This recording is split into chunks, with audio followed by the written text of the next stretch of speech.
As expected ya, setiap kali pemerintahan Trump, market itu nggak pernah santai, dan yang terjadi sepanjang minggu lalu ini adalah volatility gila-gilaan. Dan kita ngeliat gold ini udah mau nyampe kemana.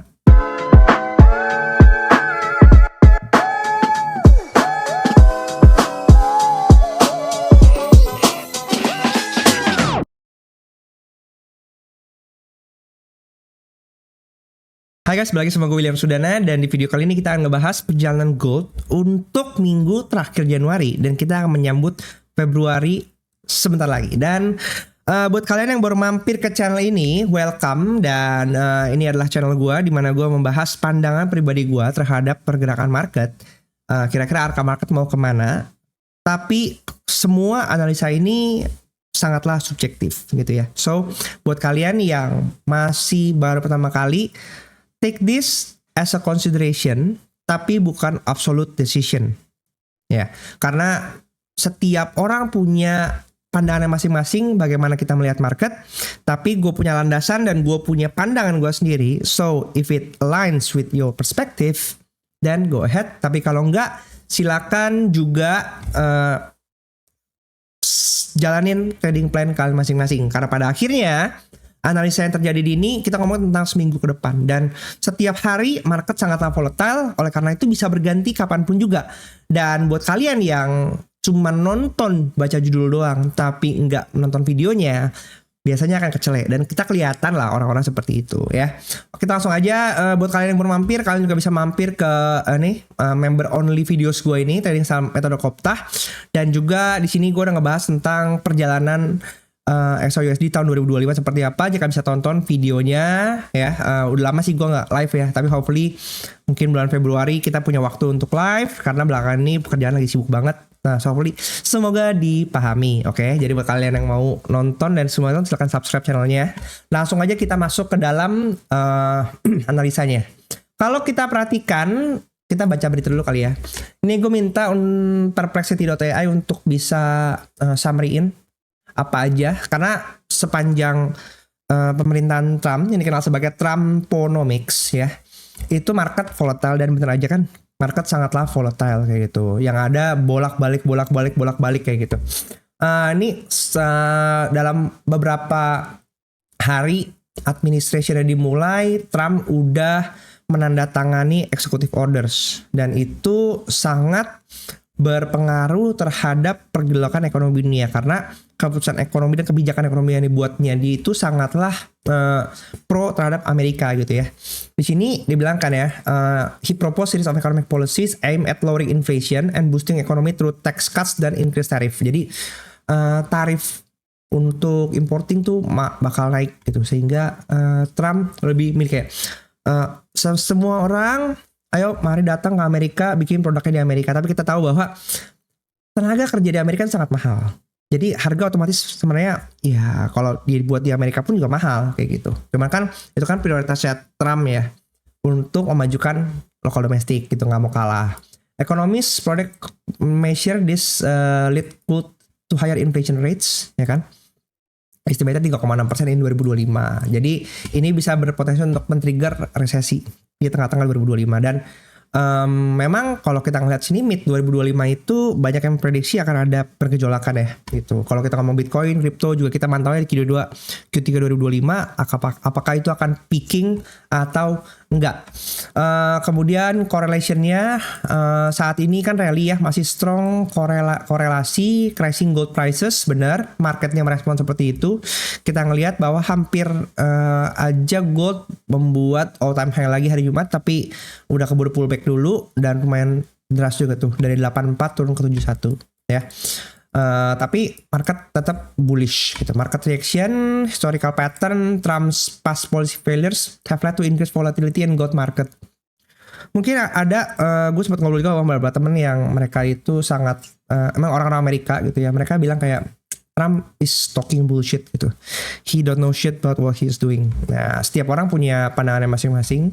Oleh karena itu ya inilah market volatility ya. Combination of heightened political risk, potential trade wars due to tariffs. Jadi kan berarti perang dagang lagi ya.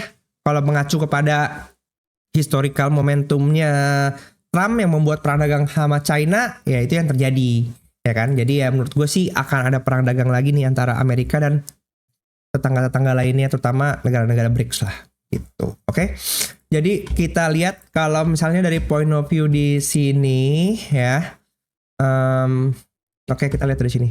Sekarang udah di minggu keempat ya, minggu keempat bulan minggu kelima bulan Januari. So secara timing kita lihat ini adalah Desember yang harusnya tuh dia target bawah, tapi dia udah anomali up. Ya, ini anomali up ya. Lihat nih kencang banget. Jadi kalau kita baca di sini sebenarnya tetap naik bullish. Desember ini nggak menjadi candle bearish, candle reversal, tapi hanya candle pullback. Dia karena dia ngambil low-nya di sini, nih. Dia ngambil low di sini, kemudian ambil sweep sampai ke bawah sini, kemudian bulan Januari, bulan November ya. Bulan Desembernya dia hanya inside bar, kemudian baru ini mau lanjut lagi ke atas gitu. Jadi kalau ngeliat kayak gini sih memang kita perhatikan bahwa pergerakan gold masih sangat bullish ya, walaupun di timing busur yearly-nya, tapi memang kalau dilihat pivot yearly kan ada di bawah sini ya, nih di bawah sini ya, di 2420, itu sangat jauh sekali gitu. Pivot semester juga ada di sini, quarter juga di bawah di sini, quarter ada di sini udah kena. Kalau kita perhatiin memang kecenderungannya masih bullish, dan kalau ngelihat kayak gini artinya kita akan susun ulang alur ceritanya karena monthly-nya sudah anomali gitu. Dan menurut gue sangat besar kemungkinannya ini gold akan all time high lagi gitu. Mungkin kalau enggak minggu depan ya 2 minggu ke depan itu bakal kena gitu. Jadi memang ada kecenderungan bahwa kalau misalnya semester 1 itu gold biasa melakukan tugasnya, mengerjakan tugas yearly. Sehingga nanti semester 2 dia hanya bolak-balik aja gitu. Jadi kalau misalnya ngelihat kayak gini sih narasinya memang semester 1 dia akan kerjakan tugasnya lebih cepat ya, karena deket tanggung udah di atas kayaknya. Udah di atas dia akan kejar dulu, habis itu setelah puas nanti dia akan baru bolak-balik aja gitu. Jadi itu narasi skenario yang akan terjadi kira-kira dalam di minggu kelima Januari ini itu. Karena sekarang udah anomali, maka di minggu terakhir ini ya, ini berpotensi untuk highest monthly, atau kalau enggak ya akan dibuat strong lagi karena kita lihat ini candle sangat strong ya. Kemudian untuk weekly sendiri kita perhatikan di sini, weekly-nya dia strong bullish ya. Ini kan jadi akhirnya setelah kita ngomongin 1, 2, 3, 4, 5, 6, 7, 8 ya. 8 minggu ya setelah candle bullish ini dia pecah juga ke atas gitu. Jadi bukan bawahnya dipecah tapi atas dipecah. Ini kan apa sih namanya? Ini bullish engulfing. Bullish engulfing ini pecah ke atas. Jadi kalau kita mau tarik seperti ini, maka target bisa ke ini udah kena 1272-nya 2809 ya. 2809. Nah, kalau kita perhatikan ini dekat nih. R1 weekly-nya di 2799 atau 618 2809. Maka ini bisa menjadi area pantau kita guys ya untuk kenaikan gitu. Karena HB yearly ini kan jadi area buy side liquidity kita. Oke, yang menurut gue sangat mungkin untuk ditembus nih. HB weekly-nya ada di mana? 2785, sedangkan HB yearly, HB semester, HB yearly, HB quarter ada di 2793. Ya beda dikit aja nih, ya kan. Naik ke arah 1 weekly-nya 2798, ada Fibo 2809 dari bullish engulfing yang weekly ini. Gitu ya. Jadi dapat korelasi di sana untuk berarti kalau balik lagi kalau untuk weekly ya, pivot kita tuh bakal ada di sini 2744. 2744 tuh berarti area yang di sini ya. Nih, area resisten yang kemarin ditembus. Nah, mungkin ini jadi area pantau kita apakah dia akan turun atau enggak gitu. Ya. Kita marking dulu di situ. Nah, turun lagi balik. Ini benar di sini ada base yang ditembus ya. udah di retest sekali. Jadi kalau kita perhatikan di sini, ini base-nya udah di break, kemudian di retest sekali di hari Kamis kemarin, ya, yang di anomali down. Kemudian tapi anomali down ini bullishnya kencang sekali, dibolehi ke atas, Asia-nya kencang sekali ke atas. Udah di probably ini bisa retest lagi sekali lagi karena ada pivot weekly di sini, ya. Dan kalau kita perhatikan LB daily di sini, pivot daily, R1 daily, RPS-nya kebalik karena bentuk candle seperti ini, ya. Ini reject sellernya masuk di sini di 2785 sampai 2770, reject sellernya masuk. Maka kita bisa expect jika Seninnya dia ke bawah dulu, maka bisa masuk area di sini lagi 2744, paling nggak ke 2753, 2748 gitu ya. Itu menjadi area yang oke sebenarnya buat kita antri lagi gitu untuk kejar ke atas buy gitu. Untuk LB weekly-nya lumayan jauh di sini ya. Tapi kalau misalnya area ini area pivot di sini itu adalah di break, maka nextnya mungkin kita bisa tunggu area sini 2717. Ntar dikasih atau enggak. Tapi karena market lagi bergerak sangat volatile ya, jadi hati-hati sih gitu menurut gua. Jadi ini area tunggu kedua 2714an dekat area S1 weekly ya. Karena LB weekly pun masih jauh. Pergerakannya lebar sekali range-nya lebar sekali. Gitu. Range-nya itu kalau kita perhatiin ya di sini. Ini range weekly kita. Kalau misalnya market sampai pivot weekly, maka dia bisa kejar ke 2839. Tapi kalau dia sampai S1 weekly, maka cocok nih. Dia sampai ke R1 weekly. Gitu. Ya. Ini harusnya R2 weekly ada di sekitar sini nih. R2 weekly nih. Di sekitar 2839-an. Gitu. Kalau dia tambah tengah-tengahnya lagi, ini 2 AB monthly, sekitar 2822. Kalau kita mengikuti range dari weekly sebelumnya, RB weekly. Ya. Daily, kemudian ini area tunggu kedua kita. Tapi kalau misalnya perhatikan di sini, gua pakai chart yang lain ya. Supaya ini. Nah, kita lihat ini, kenaikan ini kan udah ya, 1, 2, 3 jebol akhirnya gitu. Maka ini kita bisa hapus area di sini. Salah. Area di sini kita bisa hapus bulat-bulatnya. Salah. Mana sih? Oke. Nah, karena area merah ini yang udah dijebol, maka ini bisa menjadi area pantul. Nah, sama kayak tadi kan, berarti kan area mirip-mirip nih, gitu. Area mirip-mirip. Ini adalah base pertama. Ini kan di sini area supply, ini supply yang di break, dia retest sekali, maka kita bisa expect adanya retest lagi di area sini, ya. Maka ini area pertama kita untuk dia ke atas. Kemudian area keduanya di mana? Di sini. Nih, di area resisten ini yang lumayan karena ini kuat ya, resistennya kuat, jebol berarti jadi support juga dia. Ini kita ganti kedua.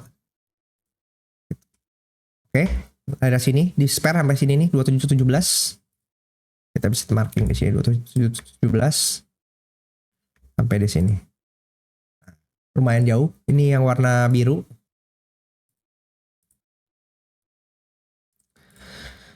Area nawar kita ya. Nah, kalau enggak, kita lihat di sini. Nah, di sini.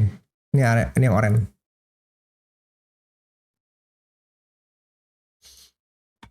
Ini area ini udah di break. Ini ya dia berarti kemarin itu beneran dia ini pas 2618 2780 dia ekstra 50 pip di supply ini hit dorong ke bawah gitu. Jadi yang dapat kemarin congrats, saya nggak dapat karena waktu saya biasanya baik, jadi saya nggak nge-sell di situ. Oke, kemudian kalau kita perhatikan ini udah 2618-nya 4236 2902 pasti jauh. Tapi yang perlu kita tahu juga adalah ini areanya kompresi semua ya, hati-hati. Jadi kalau dia bablas jeder bisa ke bawah gitu. Ini area liquidity juga ini semua yang di sini. Nah, ini area liquidity semua gitu. Kalau di H4 nih lihat ya, ini bersih banget. Nah, ini semua low ini adalah area liquidity, maka itu kita perlu juga berhati-hati. Tuh. Tahanan-tahanannya lumayan kuat sih, tapi dia cukup rapi sebenarnya. Ini cukup rapi. Ya kan? Rapi banget nih. Nah, enaknya di sini sih. Nah, area area pantulan di sini 2732 ya, dekat ke sini. Oke, ya semirip-mirip lah kita. Areanya ternyata sama-sama aja, mirip-mirip aja. Gitu, oke. So area pantau kita seperti itu. Mic gue sampai jatuh, nggak sadar anjir.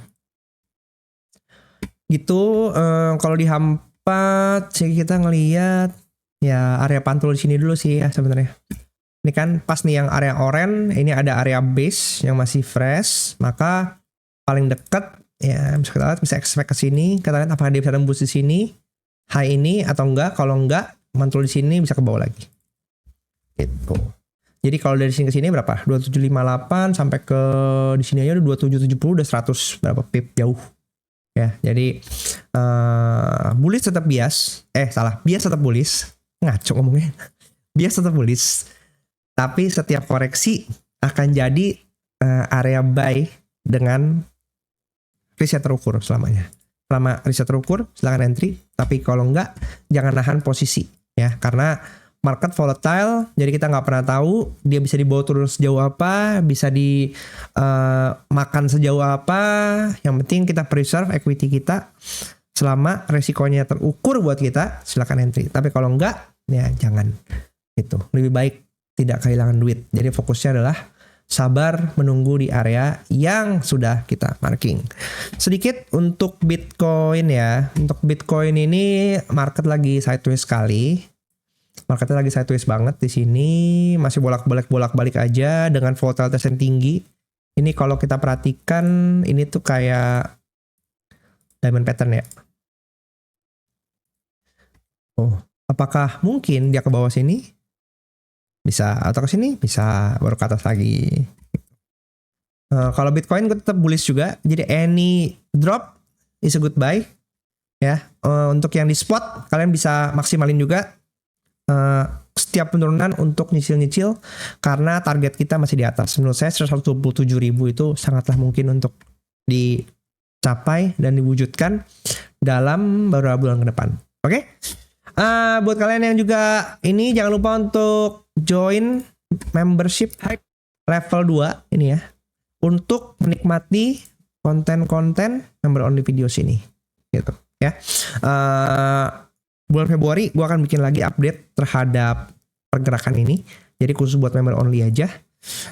Sehingga kalau misalnya yang mau support silakan tonton, dan sampai jumpa di video selanjutnya. Jangan lupa di like dan juga komen pandangan kalian seperti apa. Bye.